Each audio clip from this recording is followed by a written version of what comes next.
जैसा कि हमने लास्ट एपिसोड में देखा कि जियान ने अपने मास्टर की मदद से बुद्धा लोटस एंगर तैयार किया था और मोचोंग पर अटैक किया था। बुद्धा लोटस एंगर को तैयार करने में बहुत सारी एनर्जी चाहिए होती है और वो एनर्जी मास्टर ने दी थी, जिस वजह से मास्टर अब पिछले एपिसोड में फिर से सोने चले गए थे। यानी क्योंकि बहुत ज्यादा एनर्जी यूज हो गई थी, इस खातिर मास्टर के पास सर्वाइव करने की शक्ति नहीं थी और इसी वजह से उन्हें डीप स्लीप में जाना पड़ा था। जियान पिछले एपिसोड में घायल होकर गिर रहा था और आइस एम्परर ने हालांकि उसे बचा तो लिया था, लेकिन जियान अभी भी बेहोश था। आइस एम्परर उसे मैनली स्टील मशीनरीज के पास ले आता है और अब हमें मैनली स्टील मशीनरीज के अंदर का सीन दिखाया जाता है। वहाँ हमें एक लोबू नाम का आदमी को दिखाते हैं जो अपने कई सारे आदमियों के साथ खड़ा था। उसके पास एक बड़ी सी जंगली छिपकली मौजूद थी जिसको उसने पिंजरे में पकड़ रखा था। लोबू अपने आदमियों के साथ वहाँ मजे ले रहा था और तभी वहाँ पर जी डिंग और जीली आते हैं। वहाँ लोबू जीली से ये कहता है कि हमने ये जो जंगली जानवर पकड़ा है हम इसको बढ़िया दाम में बेच देंगे। उसके कहने की स्टाइल को देखकर जीली को बहुत गुस्सा आता है, लेकिन वो कुछ नहीं कहता और अब कमरे के अंदर जाकर जियान की हालत को देखता है। जियान अपनी मौत से लड़ रहा था क्योंकि उसकी हालत अभी बहुत ज्यादा नाजुक थी। 5 दिन बीत चुके थे लेकिन जियान की हालत में कोई सुधार नहीं था, जिस वजह से उसके दोनों भाई बहुत चिंतित थे। वहीं अब वो जियान की हालत के बारे में बात कर ही रहे होते हैं कि तभी इविल लोबू मान से उस ड्रैगन छिपकली को पिंजरे से निकाल देता है और वहाँ तबाही मचाने लगता है। जीली और जीडिंग अब वहाँ आ पहुंचते हैं और लोबू की इस हरकत पर बहुत गुस्सा करते हैं, लेकिन अभी सबसे पहले उन्हें उस ड्रैगन लिजर्ड को शांत करना था। इसीलिए जीली अपनी शक्तियों का यूज करके ड्रैगन छिपकली से लड़ाई करता है और बहुत स्ट्रगल करने के बाद भी वो उसे काबू में नहीं ला पा रहा होता है और हार रहा होता है। अब वो लिजर्ड जीली को मारने ही वाली होती है कि तभी इविल लोबू वहाँ आकर लिजर्ड को मारकर अपनी शान उन सबको दिखाता है कि देखो मैं कितना पावरफुल हूँ। अब ये हरकत जीली और जीडिंग दोनों को पसंद नहीं आती और जीली को तो मन करता है कि इस लोबू को अभी मार डालूं, लेकिन जीडिंग अपने भाई को शांत कराता है। अब लोबू उन्हें टॉन्ट मारते हुए कहता है कि अब तो तुम्हारा भाई भी बिस्तर पर पड़ा है और मैंने सुना है वो कुछ ही दिनों का मेहमान है। वो बेसिकली उन दोनों भाइयों को चिढ़ा रहा है। वहीं अब हमें जियान को दिखाते हैं जो बिस्तर पर लेटा था। वो बेहोशी की हालत में एक सपना देखता है जहाँ एक डेविल से उसका सामना हो रहा है। जियान डेविल से फाइट कर रहा है और डेविल उसे ये कह रहा है कि तुम मुझे नहीं मार पाओगे। अब जियान गुस्से में आकर बुद्धा लोटस एंगर को बुलाता है और उस डेविल पर हमला करता है और बहुत खुश होता है क्योंकि उसने बिना अपने मास्टर की हेल्प से बुद्धा लोटस एंगर क्रिएट कर लिया था। लेकिन तभी वो देखता है कि जिस डेविल को उसने मारा है वो असल में डेविल नहीं है, वो असल में उसके टीचर हैं। यानी उसे अभी भी बेहोशी की हालत में ये गिल्ट हो रहा है कि उसने ज्यादा पावर्स को पाने के लिए अपने मास्टर को मार डाला है। वो अब इस गिल्ट में जल्दी से बिस्तर से उठ जाता है। यानी अब जियान होश में आ जाता है। वो अपने टीचर को बहुत याद करता है और खुद को बहुत कोसता है कि मैंने अपने टीचर की एनर्जी यूज की जिस वजह से उनकी एनर्जी खत्म हो गई और वो वापस सोने चले गए। असल में टीचर उसकी सोल पावर को यूज कर रहे थे जो बहुत कमजोर हो गई थी, जिस वजह से मास्टर कम पावर होने के कारण सोने चले गए थे। वहीं अब जियान के दोनों भाई वहाँ आते हैं और जियान को जागता पाकर वो बहुत खुश होते हैं। वो जियान से अब आराम करने को कहते हैं और फिर वहाँ आइस एम्परर आते हैं और जियान उनसे कहता है कि अब मैं इस हालत में नहीं हूँ कि आपके लिए वो मेडिसिन बना पाऊँ, मैं आपको उसे बनाने की रेसिपी दे देता हूँ और आप इस रेसिपी का यूज करके वो मेडिसिन बना लेना। जियान उनसे ये भी कहता है कि मेरी सोल पावर बहुत कम हो गई है, इसीलिए अब मैं आपकी कोई मदद नहीं कर पाऊंगा। वहीं आइस एम्परर उसकी कंडीशन पर दुखी तो होता है, लेकिन वो उसे समझाता है कि तुम्हारी सोल पावर फिर से रिकवर हो सकती है। मैं उस मेडिसिन को जानता हूँ जिससे तुम ठीक हो सकते हो, लेकिन उस मेडिसिन को बनाने के इंग्रेडिएंट्स हमें सिर्फ मित्तल ऑक्शन हाउस के हेडक्वार्टर के अंदर ही मिल सकते हैं। अब जियान अपनी सोल पावर को बढ़ाकर फिर से अपने मास्टर को जिंदा करना चाहता था, इसीलिए वो एक्साइटेड होकर उनसे अब सीधे वही चलने को कहता है ताकि वहां जाकर उसे इंग्रेडिएंट्स मिल सके और वो अपनी सोल पावर को बढ़ाकर अपने मास्टर को फिर से जगा सके। वहीं अब आइस एम्परर कमरे से बाहर आते हैं जो जीली और जीडिंग को लोबू के बारे में बात करते हुए देखते हैं। जीली और जीडिंग लोबू से परेशान थे और वो नहीं चाहते थे कि जियान की जागने की खबर उन तक पहुंचे, इसीलिए वो आइस एम्परर से जियान के जागने की बात किसी को भी बताने के लिए मना कर देते हैं। वहीं जियान अपने कमरे के अंदर बैठा था। वो क्वीन मेडुसा को देखता है जो स्नेक फॉर्म में थी। असल में वो स्नेक फॉर्म क्वीन मेडुसा का सिर्फ एक अंश था और वो अंश ये भूल चुका था कि वो क्वीन मेडुसा है। अब जियान की बॉडी काफी घायल थी, इसीलिए वो ग्रीन लोटस फायर पिल को खाकर खुद को रिकवर करने की कोशिश करता है, लेकिन उस पिल को खाने से नॉर्मल से ज्यादा एनर्जी प्रोड्यूस होने लगती है। अब एक्स्ट्रा एनर्जी को उसे अपनी बॉडी से बाहर निकालना था, इसीलिए वो एनर्जी को बाहर निकालने के लिए क्वीन मेडुसा जो स्नेक बनी हुई थी उनको उठाकर उनके मुंह में अपनी उंगली देकर एनर्जी को रिलीज करने लगता है। वो एनर्जी स्नेक को काफी पसंद आती है और स्नेक उस एनर्जी को खाता ही रहता है और तभी हम देखते हैं कि वो स्नेक एनर्जी खाने की वजह से क्वीन मेडुसा में कन्वर्ट हो जाती है, यानी अब वो असली क्वीन मेडुसा बन जाती है। वहीं दूसरी तरफ हमें नयन रैन को दिखाते हैं जो अपने क्लैन में वापस लौट आई है। उसकी क्लैन का नाम यूलैंड सेक्ट है। उसके पास उसकी टीचर यूजी भी खड़ी है। जी हाँ, यूजी वही है जो जियान की प्रेमिका है और वो असल में नयन रैन की मास्टर उसकी टीचर भी है। नयन रैन अपनी क्लैन लीडर को सब बात बताती है कि मोचोंग की बर्थडे पार्टी में क्या क्या हुआ और मोचोंग की असलियत क्या है। क्लैन लीडर जब उसे ये पूछती है कि वो दोनों अनजान शख्स जिन्होंने उसकी असलियत सामने लाई वो कौन थे, तब नयन रैन कहती है कि उन्होंने अपना चेहरा छुपाया हुआ था जिस वजह से हम उन्हें नहीं देख पाए। वहीं जियान जिसकी गोद में अब क्वीन मेडुसा बैठी है वो अब जियान की और बार खींचने लगती है। जियान तुरंत उसे अपने से दूर करता है और उसे धमकी देता है कि अगर तुमने मेरी पावर खींचने की कोशिश की तो तुम्हारे लिए अच्छा नहीं होगा। क्वीन मेडुसा को उसकी धमकी से डर नहीं लगता क्योंकि असल में वो जानती है कि जियान शक्तिशाली है, लेकिन क्वीन मेडुसा को हराना बच्चों का खेल नहीं। क्वीन मेडुसा के मन में जियान के खिलाफ गुस्सा था क्योंकि जियान की वजह से उसका टेंपल तहस नहस हो गया था। क्वीन मेडुसा अभी अपनी फुल स्ट्रेंथ में नहीं होती, इसलिए वो जियान से अब फाइट तो नहीं करती, लेकिन उसे ये जरूर कह देती है कि जब मैं अपनी फुल स्ट्रेंथ में आ जाऊंगी तब मैं तुम्हें मार डालूंगी। अब ग्रीन लोटस पिल का इफेक्ट खत्म होने लगता है और क्वीन मेडुसा फिर से स्नेक फॉर्म में आ जाती है और फिर से सब कुछ भूलकर पहले जैसी हो जाती है। वहीं बाहर इविल लोबू के आदमी फिर से जीली और जीडिंग के सामने आते हैं और उन दोनों का मजाक उड़ाने लगते हैं। अब जीली को सच में गुस्सा आ जाता है और तभी इविल लोबू भी वहां आ पहुंचता है। अब माहौल ऐसा बन चुका था कि जंग हुए बिना रहा नहीं जाता, इसलिए जीडिंग अब लड़ने की इजाजत दे देता है और अब दोनों भाई जीली और जीडिंग मिलकर लोबू पर हमला करते हैं, लेकिन लोबू बहुत ज्यादा शक्तिशाली था और वो उसको हरा नहीं पा रहे थे। उनमें काफी देर तक स्ट्रगल होता है और एट लास्ट लोबू जीली को जान से मारने ही वाला होता है कि तभी वहां जियान आ पहुंचता है और अपने भाई को बचा लेता है। अब उसे भी लोबू पर बहुत गुस्सा आ रहा था और वो अब इस बार फिर से बुद्धा लोटस एंगर को यूज करता है। अब ये देखकर आइस एम्परर बहुत ज्यादा डर जाता है क्योंकि पिछली बार जियान इस पावर को संभाल नहीं पाया था और 5 दिन तक बेहोश रहा था, लेकिन जियान अब इस पावर का फिर से यूज कर देता है और इस बार वो इस पावर को इस फ्लेम को कंट्रोल करने में कामयाब हो जाता है और इस पावर से लोबू पूरी तरह से हार जाता है। अब जियान गुस्से में आगे बढ़ता है और उसको जान से खत्म करने लगता है, लेकिन जी दिंग उसे रोकता है और कहता है कि मशीनरीज के कुछ अपने नियम हैं, उन्हीं नियम के अकॉर्डिंग इसको सजा दी जाएगी। अब जियान फिर बार में जाकर ड्रिंक पीता है क्योंकि उसे अपने मास्टर की बहुत याद आ रही थी। वहीं अब आइस एम्परर उसे मिलने आते हैं, जहां जियान उनसे अब और ज्यादा देर ना करने की कहकर जल्द से जल्द मिल्टन ऑक्शन में चलने को कहता है ताकि वो उन इंग्रेडिएंट्स को प्राप्त कर सके जो उसकी सोल पावर को बढ़ा सके। वहीं अब उस बार में आइस एम्परर के जाने के बाद जियान के दोनों भाई आते हैं, जो जियान को डिप्रेस्ड हालत में देखते हैं। उसके भाई उसके पास जाकर उसे खुश करने के लिए अपनी पुरानी बातों को बताने लगते हैं और उसके साथ एंजॉय करते हैं, जिससे जियान को काफी अच्छा लगता है। अब फिर से हमें यू लैंड सेक्ट को दिखाते हैं, जहां यूजी नयन राणा को मार्शल आर्ट्स की ट्रेनिंग करा रही थी।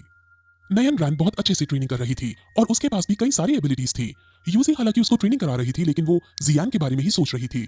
अब ट्रेनिंग खत्म करके नयन रैन यूजी के पास आती है और उसे कहते हैं कि आप दुखी लग रही हैं, ऐसा क्यों? जिस पर यूजी कहती है कि अब कुछ ही दिनों में तुम्हारा और जी फैमिली के वंशज का मैच होने वाला है, उसी को लेकर बस थोड़ी चिंता है। जिस पर अब नयन रैन भी ये कहती है कि 3 ईयर एग्रीमेंट की चिंता मुझे भी है। और फिर यूजी को वो ये भी बताती है कि कल उसको उसके डैड का लेटर आया था। असल में नयन रैन के ग्रैंडपा के शरीर के अंदर पॉइजन मौजूद है, जो कि शरीर से बाहर नहीं निकल पा रहा है। उनकी कंडीशन बिगड़ती जा रही है और ये सब इसलिए हो रहा है क्योंकि 3 साल पहले नयन रैन ने उस मैरिज को तोड़ दिया था और तब गुस्से में आकर उसके ग्रैंडपा गलती से पॉइजन को खा बैठे। नयन रैन उनके इस हालत का जिम्मेदार खुद को मानती है, लेकिन यूजी अब उसे शांत करती है और कहती है कि तुम चिंता मत करो, मैं गुहे से मिलूंगी और उनसे तुम्हारे ग्रैंडपा को दिखवाऊंगी और उनके पास कोई ना कोई इलाज जरूर होगा। गुहे वही है जो यूजी के साथ क्वीन मेडुसा के टेंपल में आया था। गुहे एक एल्केमिस्ट है जो कई बीमारियों का उपचार जानता है। वहीं जियान अब अपने भाइयों से अलविदा लेता है और आइस एम्परर के साथ मिल्टन ऑक्शन हाउस के हेडक्वार्टर में जाने लगता है। वहां रास्ते में वो एयरप्लेन की सवारी करते हैं, जहां उन्हें रॉक सिटी के एल्केमिस्ट ग्रुप के बच्चे दिखाई देते हैं। उन्होंने जियान के बारे में सुन रखा था और वो सब जियान से काफी इंप्रेस्ड होते हैं क्योंकि जियान ने इतनी सी उम्र में ही एल्केमिस्ट के अंदर रैंक 2 हासिल कर लिया था। वहीं अब हमें जी जूनियर को दिखाते हैं, जो जियान एकेडमी के अंदर थी। और अब यहाँ से हमें पता चलता है कि जी जूनियर ने एक आदमी को हायर कर रखा है जियान पर नजर रखने के लिए। असल में जी जूनियर जियान को पसंद करती है और इसीलिए वो जियान की हर खबर अपने पास रखती है। वो आदमी जिसको उसने हायर कर रखा है वो जी जूनियर को सारी बातें बताता है कि जियान के साथ अब तक क्या क्या हुआ। वो यूजी के बारे में भी बताता है, लेकिन उस आदमी को ये नहीं पता था कि यूजी और जियान एक दूसरे से प्यार करते हैं। उसको शक जरूर था और जब वो अपना शक जी जूनियर को बताता है तो जी जूनियर जेलसी फील करते हुए कहती है कि ऐसा कुछ नहीं है। वहीं जियान अब मिल्टन हाउस के अंदर पहुंच जाता है, जहां गार्ड्स उसे अंदर घुसने नहीं देते क्योंकि उसके पास इन्विटेशन कार्ड नहीं था। तब वहां उस ऑक्शन हाउस का इंचार्ज का पोता, जिसको लोग मिस्टर ली नाम से पुकारते हैं, वो आता है। वो जियान से पूछता है कि उसका बजट कितना है। इस पर जियान अपना बजट बताता है तो मिस्टर ली उसके बजट को सुनकर पागलों की तरह हंसने लगता है क्योंकि उसका बजट बहुत कम था। वो जियान का बहुत मजाक उड़ाते हैं, लेकिन जियान भी बड़े स्टाइल में उसे एक कुत्ता बोल देता है, जिस पर मिस्टर ली बहुत गुस्सा होता है और वो उस पर अटैक करने लगता है कि वहां याफी आती है। याफी और जियान पहले से ही एक दूसरे को जानते थे और अब याफी जियान को देखकर खुश होती है और उससे बातें करती है। जियान कहता है कि मैं तुमसे प्राइवेट में कुछ बात करना चाहता हूं, जिस पर याफी उसे अंदर ले जाने लगती है। मिस्टर ली इस बात से बहुत चिढ़ जाता है क्योंकि याफी वहां सबसे सुंदर लड़की थी और वो याफी पर गंदी नजर भी रखता था और याफी जियान का हाथ पकड़कर उसे अपने साथ ले जा रही थी और मिस्टर ली को बिल्कुल भी सहन नहीं होता, जिस वजह से वो याफी को गंदा गंदा बोलने लगता है। अब पहले तो जियान और याफी उसको सहन करते हैं, लेकिन जब मिस्टर ली अपनी लिमिट्स को क्रॉस करता है तो जियान तुरंत अपनी पावर्स का यूज कर उस पर अटैक करता है और उसको पीट डालता है। अब याफी मिस्टर ली की हालत को देखकर हंस पड़ती है और मिस्टर ली को इससे और ज्यादा गुस्सा आ जाता है। अब याफी आइस एम्परर और जियान को एक कमरे में लेकर जाती है, जहां जियान अब सबसे पहले उसे यही पूछता है कि तुम यहाँ पर कब से इतना सब झेल रही हो, जिस पर याफी उसे बताती है कि असल में उस आदमी का नाम लीली है और उसके ग्रैंडफादर इस ऑक्शन हाउस के इंचार्ज हैं। मिस्टर ली अपने ग्रैंडफादर के दम पर ही इतना उछलता है और मुझ पर गंदी नजर रखता है, लेकिन मैं उसे इग्नोर ही करती हूँ क्योंकि उसके ग्रैंडफादर यहाँ सबसे बड़े हैं। जियान उसे समझाता है कि जितना तुम उसे इग्नोर करोगी वो उतना गंदा बिहेवियर तुम्हारे साथ करेगा, लेकिन याफी इस बारे में और बात नहीं करना चाहती थी, इसीलिए वो ये पूछती है कि तुम्हें यहाँ से क्या चाहिए, जिस पर जियान भी समझ जाता है और वो अब काम की बात बताता है। वो उससे सोल पावर को रेस्टोर करने का सामान मांगता है, लेकिन याफी उसे कहती है कि उसके पास ऐसा तो कोई सामान नहीं है क्योंकि ऐसा सामान बहुत कम होता है और वो तो हमारे पास नहीं है। जिस पर अब आइस एम्परर ये कहता है कि तुम्हारे पास सोल पावर को रेस्टोर करने वाली चीज नहीं है तो तुम कम से कम ये बता दो कि ये चीजें हमें कहां से मिल पाएंगी। अब इस पर याफी अपने मिल्टन ऑक्शन के रिकॉर्ड्स चेक करने की बात उनसे कहती है क्योंकि उसको चेक करने के बाद ही वो बता पाएगी कि कहां पर ये सामान मिल सकता है। अब फिर आइस एम्परर अपना एक अलग सामान की लिस्ट याफी को देता है और पूछता है कि ये तुम्हारे पास मिल पाएगा क्या, जिस पर याफी कहती है कि ये सब तो मिल जाएगा, लेकिन ये बहुत महंगा है, इसकी कीमत 1 मिलियन गोल्ड कॉइन से भी ज्यादा है। जिस पर अब आइस एम्परर उसे अपना पर्पल गोल्ड कार्ड देता है। पर्पल गोल्ड कार्ड का मतलब है कि इसके पास बहुत ज्यादा पैसा है। अब याफी उसके सामान को, जो कि 4 मेडिसिनल इंग्रेडिएंट्स हैं, उनको मंगवाती है। याफी आइस एम्परर को अब ये भी बताती है कि आपके पास क्योंकि पर्पल गोल्ड कार्ड है इसलिए हमारी तरफ से आपको 30% डिस्काउंट भी मिलेगा। वहीं अब मिस्टर ली एल्डर ली के साथ आ पहुंचते हैं और उनसे कहते हैं कि जो सामान तुम मांग रहे हो वो हमने किसी और को देने का वादा कर रखा है, जिस पर याफी कहती है कि रिकॉर्ड्स में तो कोई नहीं है ऐसा जिसको आपने इसको देने का वादा करा हो। आप इन दोनों कस्टमर्स से क्यों पंगा ले रहे हो, ये बहुत बड़े कस्टमर्स हैं जिनसे हमें बहुत फायदा होगा। लेकिन उसकी इस बात को इग्नोर मारते हुए मिस्टर ली जियान को देखते हैं और कहते हैं कि इसी ने मुझ पर अटैक किया था और याफी ने इसका साथ दिया था। अब ये सुनकर एल्डर ली याफी से कहते हैं कि अब अगले बार मीटिंग बिठाई जाएगी जिसके अंदर तुम्हें यहाँ से निकाल दिया जाएगा। अब एल्डर ली आइस एम्परर को देखते हैं और उसे देखते ही समझ जाते हैं कि ये आदमी आइस एम्परर है और अगर इससे पंगा लिया तो हमें बर्बाद करके रख देगा। अब वो अपने कदम पीछे हटाने लगते हैं, लेकिन अभी तक उसने बहुत बदतमीजी कर ली थी, जिस वजह से आइस एम्परर एक अटैक करके उसे मजा तो चखा ही देते हैं। मार खाते ही उसे ये पता चल जाता है कि ये डोंग लेवल के हैं। अब एल्डर ली तुरंत डर कर उनका इंग्रेडिएंट्स लाता है और उन्हें दे देता है और वहां से चला जाता है। अब याफी उनके पास आती है है और क्योंकि उसे ये पता चल जाता है कि ये डॉ-हैंग लेवल के हैं, तो ऑक्शन हाउस के रूल्स के अकॉर्डिंग डॉ-हैंग वालों को 50% डिस्काउंट मिलता है, जिस पर याफी अब उन्हें 50% डिस्काउंट के साथ ये इंग्रेडिएंट्स दे देती है। अब उनके पास इंग्रेडिएंट्स आ चुके थे, इसलिए वो वहां से जाने लगते हैं, लेकिन तभी एक सेविका वहां आती है और याफी को ये बताती है कि नयन रैन आपसे मिलने के लिए आई है। अब नयन रैन का नाम सुनकर जियान को फिर से गुस्सा आ जाता है और वो एक जगह छुपकर नयन रैन की बातें सुनते हैं। नयन रैन याफी को अपने दादाजी की कंडीशन के बारे में बताती है और कहती है कि मेरे दादाजी पिछले 3 सालों से पॉइजनस से पीड़ित हैं और दुनिया भर के एल्केमिस्ट को मैंने उन्हें दिखा लिया, लेकिन वो सही नहीं हुए। लेकिन मैंने अपने टीचर के कहने पर उन्हें पिल किंग गूहे को दिखाया, तो उन्होंने पिल्स दे दी और उनकी पिल काम तो करी, लेकिन उसके ठीक होने के लिए अंदर से उस जहर को बाहर निकालना था। और ऐसा सिर्फ वही कर सकता है जो एल्केमिस्ट तो हो, लेकिन उसके पास हेवनली फ्लेम्स भी होनी चाहिए। अब ऐसा आदमी जो एल्केमिस्ट भी हो और हेवनली फ्लेम्स को भी अपने पास रखता हो, ऐसा एल्केमिस्ट तो मिलना बहुत मुश्किल है। इसीलिए अब नयन रैन याफी के पास आई है, क्योंकि याफी कई सारे एल्केमिस्ट को जानती है और उसके कनेक्शन में कोई तो ऐसा एल्केमिस्ट होगा ही जो इन दोनों चीजों को जानता हो। नयन रैन उसे ये भी कहती है कि अगर तुमने मेरे दादाजी को ठीक करने में मेरी मदद कर दी तो मैं तुम्हें कई सारे रिवॉर्ड दूंगी, और फिर उन रिवॉर्ड्स की लिस्ट भी देती है।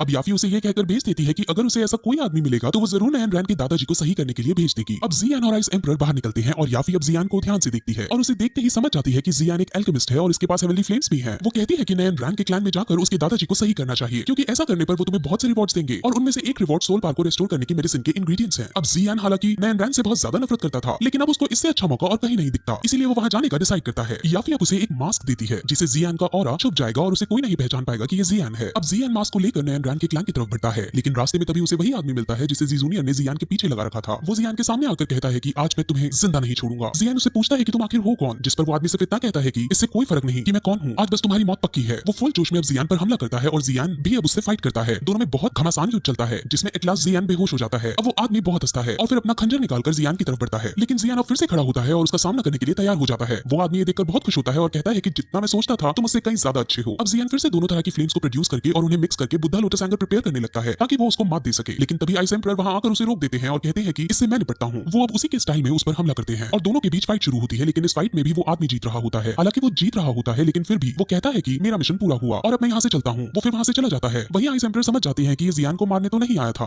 वहीं अब जियान अपने मास्क को पहनता है और आइस एम्परर से अलविदा लेकर यूलैंड सेक्ट के अंदर जाता है। वहीं आइस एम्परर वापस मिल्टर ऑक्शन में लौट आते हैं, जहां मिल्टर ऑक्शन हाउस के चेयरमैन आते हैं। वो चेयरमैन आइस एम्परर के काफी पुराने दोस्त थे और जब उन्हें ये पता चलता है कि एल्डर ली ने याफी के साथ और आइस एम्परर के साथ बदतमीजी की है, तो वो उसे इंचार्ज की पोजीशन से हटा देते हैं और उसे एक छोटी सी पोजीशन देकर भगा देते हैं। अब उस मिल्टर ऑक्शन हाउस का इंचार्ज याफी को बना दिया जाता है, जिससे याफी बहुत खुश होती है। वहीं जियान लैंड सेक्ट के अंदर जाता है, जहां कई सारे एल्केमिस्ट मौजूद थे। जियान अब उनके साथ बैठता है। अब नयन रैन के पापा वहां आते हैं और उन सभी एल्केमिस्ट को ये बताते हैं कि मेरे पिताजी को किंग पिल गूहे भी सही नहीं कर पाए, क्या कोई और है जो मेरे पिताजी को सही कर पाएगा। अब वहां कोई भी अपना हाथ खड़ा नहीं करता, क्योंकि बड़े बड़े दिग्गज उनको ठीक नहीं कर पाए हैं। लेकिन तभी जियान अपना हाथ खड़ा करके कहता है कि मैं ट्राई करके देखना चाहता हूं, जिस पर बाकी एल्केमिस्ट अब उसको बच्चा समझ उसका मजाक उड़ाने लगते हैं और कहते हैं कि रैंक 5 के एल्केमिस्ट तो खाली हाथ वापस लौट आए और तुम सेकंड रैंक के होके उन्हें ठीक कर पाओगे। अब नयन रैन के पिता को भी इस बच्चे पर शक होने लगता है, लेकिन जियान भी अपना सिग्मा मेल है और वो टोट मारते हुए कहता है कि किंग पिल गूहे पर भी आपने क्या ऐसा ही शक किया था। अब उन दोनों में थोड़ी बहस सी होने लगती है, लेकिन तभी वहां नयन रैन आती है और वो अपने डैड को शांत कराकर जियान से माफी मांगती है और कहती है कि मेरे पिता आप पर शक नहीं कर रहे हैं, आप प्लीज इसे पर्सनली ना ले। लेकिन अब भी उसके डैड उस पर शक ही कर रहे होते हैं, इसलिए जियान अब तुरंत अपने हाथ से हेवनली फ्लेम प्रोड्यूस करता है। अब सब बहुत शॉक होते हैं, क्योंकि नयन रैन को यही तो चाहिए था। अब जियान रैंक 2 का एल्केमिस्ट भी है और उसके पास हेवनली फ्लेम भी है, और ये देखकर नयन रैन के पिता अपने बिहेवियर के लिए माफी मांगते हैं और तुरंत उसे अपने पिताजी के पास ले जाते हैं। वहां जियान उनकी कंडीशन देखता है और कहता है कि पॉइजन बहुत टाइम से इनके शरीर में है, जिस वजह से अब इनको बचा पाना मुश्किल है। अगर मैंने इनका ट्रीटमेंट किया या तो ये बच जाएंगे या ये तुरंत मर जाएंगे। अब आपके ऊपर है कि आपको इन्हें पॉइजन से मारना है या फिर ट्रीटमेंट करके देखना है। अब ऑब्वियसली वो उसे ट्रीटमेंट करने को कहते हैं, जिस पर जियान ये कहकर कि आप बुरी से बुरी कंडीशन के लिए तैयार हो जाओ, क्योंकि अब कुछ भी हो सकता है। जियान अब उनका ट्रीटमेंट शुरू करता है, जहां वो हेवनली फ्लेम प्रोड्यूस करके उनके शरीर के अंदर के पॉइजन को बाहर निकालने की कोशिश करता है। नयन रैन और उसके पिताजी उसकी स्किल और तरीके को देखकर उससे बहुत इंप्रेस होते हैं। अब जब नयन रैन के पिता नयन रैन को जियान को घूरता हुआ देखते हैं, तो वो उससे पूछते हैं कि क्या ये तुम्हें पसंद है, जिस पर नयन रैन हंसकर मना कर देती है। वहीं उसको इस ट्रीटमेंट करने में बहुत मेहनत लगती है, क्योंकि पॉइजन बहुत सालों से उनके अंदर है, लेकिन एट लास्ट वो थोड़ा सा पॉइजन बाहर निकालकर उनको होश में ले आता है। वो ये नोटिस करता है कि पॉइजन उसकी फ्लेम के साथ घुलकर खुद के अंदर भी आ गया है, यानी अब जियान की फ्लेम पॉइजन फ्लेम भी प्रोड्यूस कर पा रही है। वहीं नयन रैन अपने दादाजी को होश में आते देख बहुत खुश होती है और उनके पास जाने की कोशिश करती है, लेकिन तभी उसके दादाजी उसको खुद से दूर रहने को कहते हैं, क्योंकि दादाजी नयन रैन से बहुत गुस्सा थे। असल में जब नयन रैन ने शादी तोड़ी थी, तब उसके दादाजी गुस्से में आकर अपनी लेवल्स बढ़ाने का ट्राई करने लगे और इसी बीच उनको किसी जहरीले जानवर ने काट लिया और तभी से वो बिस्तर में पड़े हैं। अब उनका ऐसा ही ट्रीटमेंट एक हद तक चलने वाला है और आज का ट्रीटमेंट उनका खत्म हो गया है, इसलिए जियान वहां से जाने लगता है। लेकिन जियान को जाता देख नयन रैन उसके पास आती है और उसका धन्यवाद करती है। वो उससे और भी बातें करना चाह रही थी, लेकिन जियान को उससे बात करने में कोई इंटरेस्ट नहीं है और वो तुरंत वहां से चला जाता है। नयन रैन को ये बहुत एरोगेंट लगता है। वहीं जियान अब वापस आकर मेडिटेट करता है, जहां वो अपनी इस नए पॉइजन फ्लेम को देखता है। उसको पता चलता है कि इस पॉइजन फ्लेम को पाकर मैं बहुत ज्यादा शक्तिशाली हो गया हूँ। इस पॉइजन फ्लेम के अंदर खुद की अपनी एनर्जी है जो बहुत ज्यादा शक्तिशाली है। असल में नयन रैन के दादाजी की 3 सालों में डॉ की पावर कम होती जा रही थी और वो इसीलिए क्योंकि ये पॉइजन उनकी पावर को खींच रहा था और अब वही खींची हुई पावर जियान को पॉइजन फ्लेम के रूप में मिल गई है। अब जियान के पास आइस एम्परर आते हैं, जो उसकी बढ़ी हुई पावर को नोटिस करते हैं। वो उसके पास उसकी फायर पॉइजन को देखते हैं। उसकी फायर पॉइजन हेवनली फ्लेम के साथ बहुत अच्छे से स्टैंड कर पा रही थी और जियान उसे बहुत शानदार तरीके से कंट्रोल भी कर पा रहा था। जियान अब इसकी पावर को चेक करने के लिए आइस एम्परर से फाइट करने लगता है और उनके ऊपर फायर पॉइजन पॉइजन का इस्तेमाल करता है। आइस एम्परर आइस की शील्ड बनाकर उससे बचते हैं, लेकिन फायर पॉइजन के आगे उनकी शील्ड टूट जाती है और जियान बहुत खुश होता है, लेकिन साथ ही साथ वो ये भी पूछता है कि इस पॉइजन से मैं तो बीमार नहीं होऊंगा ना। जिस पर आइस एम्परर जवाब देते हैं कि तुम्हारे पास हेवनली फ्लेम है, जिसकी वजह से तुम पॉइजन से इफेक्ट नहीं होगे, इसीलिए ज्यादा टेंशन ना लो। अब फिर वो इस शहर के एक एल्केमिस्ट फेयर में जाता है, जहाँ कई सारे एल्केमिस्ट सामान बेचने और खरीदने आते हैं। वहाँ दवाइयां और अलग अलग तरीके के इंग्रेडिएंट्स का बाजार लगा हुआ था। अब जियान भी वहाँ आता है, क्योंकि इसे सोल रिस्टोर करने के लिए और भी इंग्रेडिएंट्स चाहिए थे। अब इस मेले में उसे ब्लैक रॉक सिटी की लिम्फी नाम की लड़की भी मिलती है। ये लड़की जियान को पसंद करने लगी थी और ये हमेशा जियान पर लाइन मारती रहती थी। ये अब जियान को ज्वाइन करती है और उसे फ्लर्ट करके उसे पकाती रहती है। वो उसे 1 साल बाद मिली थी, जिस वजह से वो अब जियान के साथ पहले से भी ज्यादा बातें बनाने लगी थी। जियान उससे तंग आ जाता है और उससे पीछा छुड़ाने के लिए वहाँ से भागकर एक दुकान में चला जाता है, लेकिन वहाँ भी लिम्फी जियान का पीछा करते हुए आ जाती है और उसे ये पूछकर तंग करने लगती है कि तुम मुझे वहाँ छोड़कर भाग क्यों आए। लिम्फी कहती है कि मैं तुम्हारी शॉपिंग करने में मदद कर सकती हूँ, जिस पर जियान खुश होते हुए उससे पूछता है कि तुम्हें सोल रिस्टोर करने वाले इंग्रेडिएंट्स के बारे में कुछ पता है क्या, जिस पर लिम्फी मना कर देती है और जियान समझ जाता है कि लिम्फी किसी काम की नहीं। अब जियान उस शॉप से एक इंग्रेडिएंट खरीदने लगता है, लेकिन वो शॉपकीपर उसे बहुत ज्यादा दाम बढ़ाकर माल दे रहा था, जिस पर लिम्फी उस शॉपकीपर की चीटिंग पकड़ लेती है और जियान अब उस शॉपकीपर से सामान नहीं खरीदता। वहीं अब हमें ब्लैक रॉक सिटी की ही नाम की लड़की दिखाते हैं, जो एक शॉप से पीच ब्लॉसम फायर खरीदती है और उसके बदले में वो उसे एक खास मेडिसिन की रेसिपी देती है। लेकिन अब उस रेसिपी को लेने के बाद वो शॉपकीपर फ्रॉड कर जाता है। वो उस रेसिपी को देख लेता है और वो रेसिपी भी सही होती है, लेकिन वो उसे कहता है कि ये तो फेक रेसिपी है, मेरा आइटम मुझे वापस दो। अब इस तरह का फ्रॉड देखकर ज़ूमी को गुस्सा आ जाता है और वो शॉपकीपर से साफ मना कर देती है, जिस वजह से वहाँ अब उनके बीच बहस होने लगती है। उनके शोर को सुनकर वहाँ भीड़ इकट्ठी होने लगती है और अब वहाँ जियान और लिम्फी भी आ पहुंचते हैं। लिम्फी ज़ूमी से नफरत करती थी और उसे इस बार भी यही लगता है कि ज़ूमी ने फिर से लोगों को परेशान करना शुरू कर दिया है, इसलिए वो सीधे अपने टीचर को बुलाने जाती है। वहीं जियान शॉपकीपर के फ्रॉड को समझ जाता है और वो उसको रोकने के लिए जाता है। वो शॉपकीपर जियान को देख उसका मजाक उड़ाने लगता है और फिर जब जियान भी पलटकर उसकी बेइज्जती करता है, तब वो शॉपकीपर अपना हथियार उठाकर जियान को मारने बढ़ता है, लेकिन जियान उस शॉपकीपर के अटैक से बचकर उसको पीट डालता है। जियान को पीच ब्लॉसम फायर के पास एक जेट पीस दिखता है, जो सोल रिस्टोर करने में मदद कर सकता था, इसलिए वो जेट पीस को खरीद लेता है और पीच ब्लॉसम फायर को उठाकर ज़ूमी को वापस दे देता है। वहीं अब लिम्फी के टीचर वहां आ पहुंचते हैं, जो जियान को फिर से देखकर बहुत खुश होते हैं। अगर आप भूल गए हो तो मैं बता दूं कि इन टीचर का नाम ऑटो है। ऑटो अब उसे अपने साथ अपने रूम में ले जाते हैं, जहां वो पहले उसकी खातिरदारी करते हैं और फिर उससे पूछते हैं कि यहाँ जो एल्केमिस्ट कंपटीशन होने वाला है तुम उसमें पार्ट लो। लेकिन जियान के पास अभी और भी अपने काम थे, जिस वजह से वो मना कर देता है। लेकिन अब ऑटो उसे ये बताते हैं कि इस कंपटीशन में जीतने वाले को कई सारे इनाम दिए जाएंगे और उनमें से एक इनाम सोल रिस्टोर करने का इंग्रेडिएंट भी होगा। अब जैसे ही जियान ये सुनता है, वैसे ही उसके आसपास का समय रुक जाता है। जियान को छोड़कर बाकी सब फ्रीज हो जाते हैं और जियान को समझ नहीं आता कि ये क्या हुआ। लेकिन तभी उसके अंदर से क्वीन मेडुसा बाहर निकल कर आती है और उसे कहती है कि इस कंपटीशन में जीतने वाले को स्पिरिट मेल्टिंग पिल मिलेगी, इसलिए तुम इसमें भाग जरूर लेना, और अगर तुमने स्पिरिट मेल्टिंग पिल जीतकर मुझे दे दी तो मैं तुम्हें जान से नहीं मारूंगी। अब जियान उसे कहता है कि ठीक है मैं दे दूंगा, लेकिन हर बार जान से मारने की बात करना जरूरी नहीं है। अब क्वीन मेडुसा फिर से उसके शरीर के अंदर चली जाती है और टाइम फिर से चलने लगता है। अब जियान ब्लैक रॉक सिटी की तरफ से इस कंपटीशन में भाग लेने को रेडी हो जाता है, लेकिन जियान अपनी एक शर्त रखता है, जिसके अकॉर्डिंग वो अपना नाम पब्लिकली नहीं करेगा, जिस पर ऑटो मान जाते हैं और ऑटो और उनके साथी अब जियान के पार्टिसिपेट करने वाली बात को सुनकर बहुत खुश होते हैं। अब 3 दिन बाद जियान का मैच शुरू होने वाला था, इसलिए अब वो पहले नेक्स्ट ट्रीटमेंट के लिए यून नैन सेक्ट के अंदर जाता है और ग्रैंडपा का ट्रीटमेंट करने लगता है। वहीं नैन रैन से मिलने गुहे का एक डिसाइपल जिसका नाम मास्टर ली है वो आता है। मास्टर ली ग्रैंडपा के लिए कुछ दवाई लाया था। मास्टर ली बहुत ज्यादा हैंडसम था और लड़कियां उस पर बहुत मरती थी। नैन रैन मास्टर ली से मिलती है और मास्टर ली उसे गुहे की दी हुई दवाई देता है और शोक प्रतीत करते हुए कहता है कि मेरे मास्टर गुहे द गीट एसिड के अंदर हेवनली फ्लेम्स की तलाश में गए थे, लेकिन वहां उन्हें वो नहीं मिल पाया था, जिस वजह से अब वो बिना हेवनली फ्लेम्स के ग्रैंडपा का ट्रीटमेंट नहीं कर पा रहे हैं। लेकिन नैन रैन उसे अपनी ग्रैंडपा की कंडीशन के बारे में बताती है कि अब उनकी कंडीशन बेटर हो रही है। एक एल्केमिस्ट जो नई उम्र के हैं उसके पास हेवनली फ्लेम्स भी हैं और वो मेरे ग्रैंडपा का ट्रीटमेंट कर रहा है। मिस्टर ली को अब उस नई उम्र के एल्केमिस्ट के बारे में जानने की लालसा होती है और वो नैन रैन से उससे मिलने को कहते हैं, जिस पर नैन रैन उसे ग्रैंडपा के कमरे में ले जाती है। वहीं जियान अपना ट्रीटमेंट पूरा कर देता है और ग्रैंडपा जियान से बहुत खुश होते हैं। उन्हें ये पता चलता है कि जियान एल्केमिस्ट कंपटीशन में भाग ले रहा है, इसीलिए अब वो अपनी सेविका को वहां बुलाते हैं और जियान को बहुत तरह के मेडिसिनल इंग्रेडिएंट्स गिफ्ट के रूप में देते हैं ताकि जियान इनसे प्रैक्टिस कर सके। अब जियान उन सभी को लेकर कमरे से बाहर जाता है, जहां उसे नैन रैन और मिस्टर लियू दिखते हैं। मिस्टर लियू जियान से बात करते हैं और वो साइड में खड़े ग्रैंडपा की हालत भी देखते हैं, जो अब बेहतर हो चुकी थी। मिस्टर लियू बहुत शौक होते हैं और वो जियान से थोड़ा जेलस भी फील करते हैं। नैन रैन अब उससे और बात करना चाहती थी, लेकिन इस बार भी जियान नैन रैन को बाय बोलकर चला जाता है। मिस्टर लियू को यकीन नहीं होता कि इतनी छोटी उम्र में इसके पास हेवनली फ्लेम है, इसलिए वो नैन रैन से पूछता है कि क्या सच में इसके पास हेवनली फ्लेम है, जिस पर नैन रैन हाँ करती है। अब नैन रैन मिस्टर लियू को बाहर छोड़कर आने लगती है, लेकिन तभी मिस्टर लियू उसे कहते हैं कि नैन रैन तुम्हें तो पता ही होगा कि मैं तुम्हारे लिए फीलिंग्स रखता हूँ। अब इससे पहले कि वो कुछ आगे बोल पाता, नैन रैन उसे कहती है कि मुझे पता है, लेकिन तुम्हें भी शायद पता होगा कि मेरे कुछ रूल्स हैं। तुम्हारे पास अच्छी स्किल्स हैं, लेकिन अभी भी तुम मेरे रिक्वायरमेंट के अकॉर्डिंग फिट नहीं हो। शायद फ्यूचर में हमारा कुछ हो पाए, लेकिन अभी के लिए तुम सिर्फ मेरी एक नॉर्मल दोस्त ही हो। मेरा जीवन साथी कोई मेडिकल लड़का नहीं हो सकता। अब मिस्टर लियो को इस बात से बहुत बुरा लगता है, लेकिन वो ये डिसाइड करते हैं कि वो एल्केमिस्ट कंपटीशन में भाग लेकर उसको जीतेंगे और अपने आप को नैन रैन के सामने प्रूव कर देंगे। वहीं अब जियान वापस मेडिटेट करना स्टार्ट करता है और इस बार पॉइजन उसकी बॉडी की नसों में पहुंच जाता है और तभी उसकी आंख सफेद हो जाती है और उसके पास उसे अपने मास्टर दिखते हैं। वो अपने मास्टर की तरफ भागता है, लेकिन तभी नैन रैन भी वहां आ जाती है, जो जियान पर हमला करती है। जियान उस पर काउंटर अटैक करता है, लेकिन वो पाता है कि उसने यूजी पर अटैक किया है और वो जब पीछे हटता है तो वो देखता है कि नैन रैन ने यूजी और उसके मास्टर दोनों को फांसी पर चढ़ा दिया है और वो अब जियान को भी लावा में फेंक रही है।